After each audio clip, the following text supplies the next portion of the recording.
Football 80 वा 100 minute नभएर ठ्याक्कै 90 मिनेट किन खेलिन्छ? यसको उत्तर खोज्न हामी करिब 160 वर्ष पछाडि जानुपर्छ। त्यतिबेला फुटबलका लागि कुनै विश्वव्यापी नियम नै थिएन। इङ्ल्यान्डका फरक फरक सहरहरू आफ्नै नियमअनुसार खेल्थे। तीमध्ये सबैभन्दा प्रभावशाली थिए शेफिल्ड र फुटबल एसोसिएसनका नियम। सन् 1858 मा शेफिल्डले आफ्नो नियम पुस्तिका सार्वजनिक गर्यो। त्यसको 5 वर्षपछि सन् 1863 मा लन्डन स्थित फुटबल एसोसिएसनले पनि आफ्नै नियमावली ल्यायो। तर अचम्मको कुरा के थियो भने यी दुवै नियम पुस्तिकामा खेलका दुई आधारभूत कुरा नै उल्लेख गरिएको थिएन। पहिलो, टोलीमा कति खेलाडी हुने, र दोस्रो, खेल कति समय चल्ने।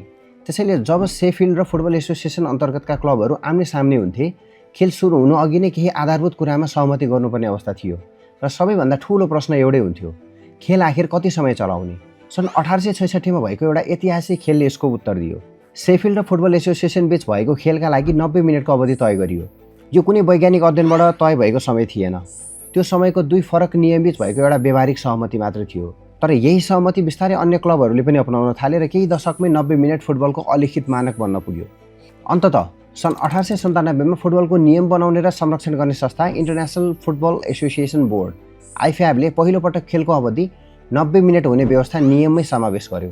त्यसपछि 90 मिनेट केवल परम्परा रहेन, यो फुटबलको आधिकारिक नियम बन्यो र बिस्तारै विश्वभरको मानक पनि। रोचक कुरा के भने सन् 2017 मा आइएफएबीले खेललाई 30-30 मिनेटका दुई हाफ अर्थात् 60 मिनेटमा खेलाउने प्रस्तावमाथि पनि छलफल गरेको थियो।